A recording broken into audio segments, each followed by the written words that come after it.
돈을 모으고 싶은데 이상하게 통장이 채워지지 않는다면? 아무리 열심히 일해도 돈이 안 모인다면 어딘가 새어나가고 있다는 뜻이야. 대부분의 사람들은 돈을 모으는 방법을 고민하지만 정작 돈이 새는 행동을 먼저 고치는 게 더 중요해. 오늘은 돈을 모으고 싶다면 반드시 버려야 할 행동들에 대해 이야기해볼게.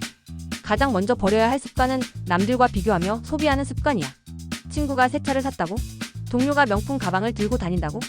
SNS에서 남들이 멋진 여행을 가는 걸 보고 나도 가고 싶어졌다고? 이런 식으로 비교하며 소비하면 평생 돈을 모으기 어려워. 부자가 되는 사람들은 남이 아닌 자기만의 기준을 가지고 소비해.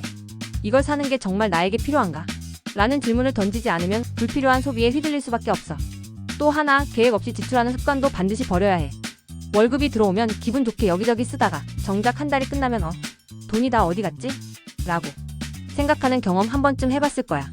계획 없이 쓰다 보면 돈이 모이는 게 아니라 사라지는 속도만 빨라져. 부자들은 돈을 쓰기 전에 먼저 저축부터 해. 남은 돈을 저축해야지라는 생각으로는 절대 돈이 모이지 않아.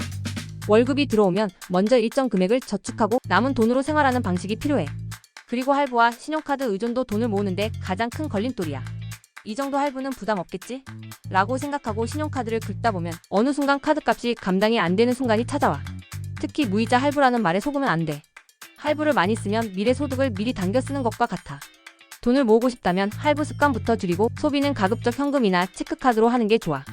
돈을 모으지 못하는 또 다른 이유는 작은 지출을 가볍게 여기는 습관이야. 커피 한 잔, 배달음식 한 번, 구독 서비스 몇 개 정도는 별거 아닌 것처럼 보일 수 있어. 하지만 이런 작은 지출들이 쌓이면 한 달에 수십만 원이 그냥 사라져. 이 정도 금액은 괜찮겠지라는 생각이 반복되면 결국 돈을 모으기 어려워져. 작은 돈이라도 신경 쓰고 고정 지출을 최소화하는 습관을 들이는 게 중요해. 마지막으로 돈에 대한 부정적인 생각을 버려야 해. 많은 사람들이 돈이 많으면 나쁜 사람처럼 보일까봐 또는 난 돈 모으는 재능이 없어서 못 모아 같은 생각을 해. 하지만 돈을 모으려면 먼저 돈에 대한 인식을 바꿔야 해. 돈을 모으는 건 절약만이 아니라 내가 원하는 삶을 살기 위한 도구라는 걸 이해하는 게 중요해. 돈을 모으는 사람들은 돈에 대해 긍정적인 태도를 가지고 스스로 돈을 다룰 수 있다는 확신을 가져. 결국 돈을 모으는 건 더 벌어야 한다 보다 새는 돈을 막아야 한다에서 시작돼. 소비 습관을 바꾸고 돈에 대한 마인드를 바꾸면 자연스럽게 돈이 모이는 걸 경험하게 될 거야.